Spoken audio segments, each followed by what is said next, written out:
अस्सलाम वालेकुम। मैं हाँ तुहाडा भिरा, तुहाडा सज्जन, तुहाडा वीर तसव्वुर सरैकी ते तुसां दे पे वे यूट्यूब चैनल तसव्वुर सरैकी।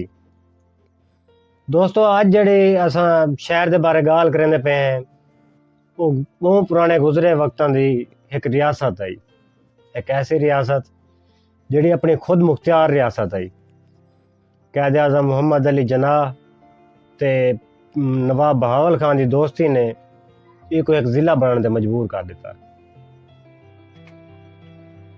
ई शहर का रकबा जड़ा है 232 मुरबा किलोमीटर है ते इंदी आबादी 2019 की मरदमशुमारी के मुताबिक 8,620 अफराद के मुश्तमिल है। दोस्तों ई शहर को नवाबां दा शहर भी आखा वेंदे। जी असां अज गाल करेंदे पे हैं बहावलपुर शहर के बारे। बहावलपुर शहर उन्हां चंद शहरां च इस्तेमाल थींदे जिंदियां सड़कां साफ सुथरियां ते खुलियां हैं। बहावलपुर शहर दरिया सतलुज दे खब्बी साइड ते वाक़े है ते इहदे नाल रेलवे ट्रैक भी लगदे, कराची रेलवे ट्रैक भी लगदे।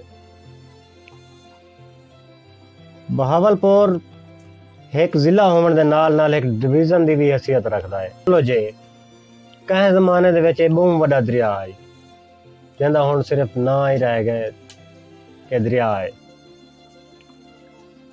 बाकी कदीम जेडे शहर हैं उन्हां दी तरह बहावलपुर शहर दे भी दो हिस्से हैं। पुराने बहावलपुर दा चार चफेरू जेड़ा है एक दीवार आई, दीवार दे अंदर वंजन वास्ते 8 दरवाजे रखे गए हैं। तो पहले एक रियासत आई जिंदा रकबा जिला रहीम यार खान ते जिला बहावल नगर तक आई। बहावलपुर को नवाब बहावल खान अव्वल ने 1748 दे विच आबाद किया। इन शहर को आबाद करने की एक वजह यह भी दसाई वेंदी है कि अफगानिस्तान का जिहड़ा शहर काबिल है उहदे विच तिजारती समान बहावलपुर दे विच थी के हिंदुस्तान वेंदा है।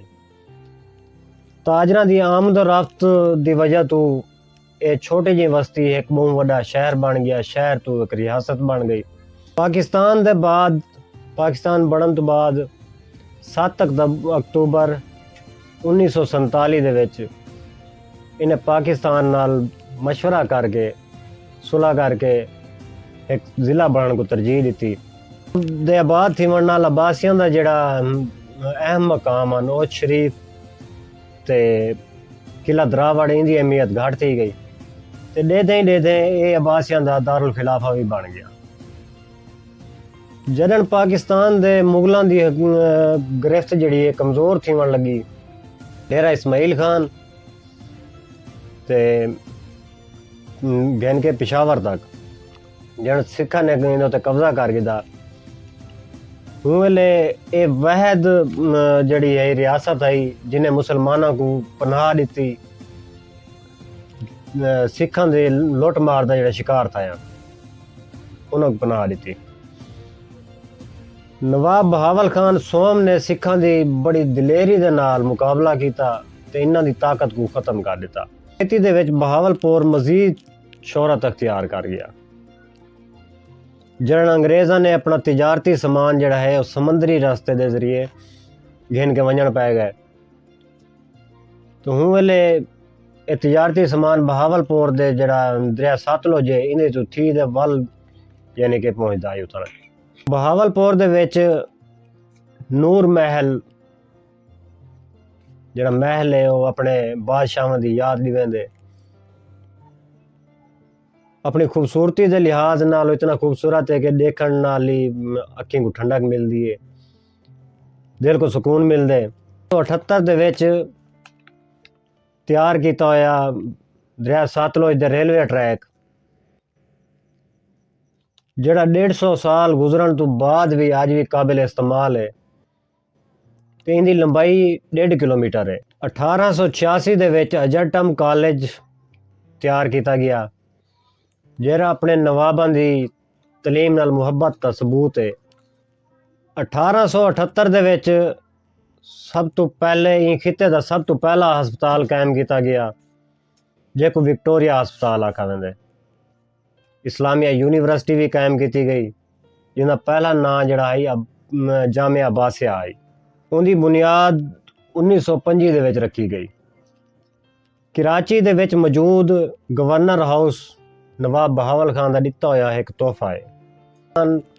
ਨੇ ਪਹਿਲੀ ਤਨਖਾਹ ਜਦ ਪਾਕਿस्तान बना आई उस वेले पहली सरकारी तनख्वाह जी नवाब बहावल खान ने दी तो लोगों को खावन पीवन वास्ते सोने के बर्तन भी पेश किए। हिंदुस्तान तो आने वाले सारे मुसलमानों की दिल खोल दे इन्होंने इमदाद की।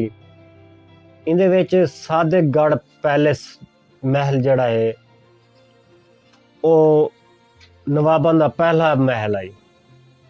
उहदे विच बिजली घर, डेयरी फार्म, झील, चिड़ियाघर, इहदे अलावा दरबार महल दे पुराने नवाबां दी याद भी दिवांदे आ। शहर तो तकरीबन 40 किलोमीटर दूर एक जंगलात दा पार्क है जिहड़ा खूबसूरती के लिहाज नाल हसीनो जमील है। ई पार्क को लाल सुहारा पार्क आखा वेंदा है। इहदे विच 3 चीज़ां कट्ठियां मिलदियां न, पानी, सहरा ते जंगलात। इहदे विच खावन पीवन वास्ते बहुत शानदार होटल भी मौजूद है। बहावलपुर दा चिड़ियाघर चिड़ियाघर जिहड़ा है वो लाहौर तो बाद दूजे नंबर ते सब तो वड्डा चिड़ियाघर है। बहावलपुर दे विच इंटरनेशनल स्टेडियम भी मौजूद है जिहदे विच 1955 दे विच पाकिस्तान दे इंडिया दा टेस्ट मैच किया गया है। हाकी दे साबिक खिलाड़ी समीउल्लाह खान भी बहावलपुर तो ताल्लुक रखते हैं ते मशहूर क्रिकेट टीम दे जुबैर सलीम उन्हां दा ताल्लुक भी बहावलपुर तो है। तो आखा एवें कि अगर कहीं बर्बादी देखनी होवे तो एक बारी वन के सादिक पैलेस गार्ड महल को वन के देख ने तो उन्होंने ये महसूस थी वैसी कि जितना आबादियां उन्हें उत्थे वैरानियां भी होंदियां। अगर वजना मुमकिन कह नहीं तो कहीं बजुर्गों को इनकी कहानी सुन गए। बहावलपुर दे विच खत्मे नबूवत चौक फुआरा, अब्बासी मस्जिद, दरावड़ किला, मरकजी लाइब्रेरी, गुलजार महल, नूर महल, सरैकी चौक दे विच बना होया जरा पानी दा कुआं है वो तुसां अज तक कई जगह नहीं दिखा उसी। बहावलपुर दे विच लाल सुहारा पार्क तफरी मकामात लाल सुहारा पार्क, चिड़ियाघर, बहावलपुर म्यूजियम, दुबई महल, फुआरा चौक, Jamia Masjid Sadiq, SS world family park. तो इन्हें तो इलावा भी बहुत सारे फैमिली जड़े बहुत सारे तफरी मकामात हैं। उम्मीद करें कि तो आपको आज की वीडियो बहुत पसंद आई हो सी।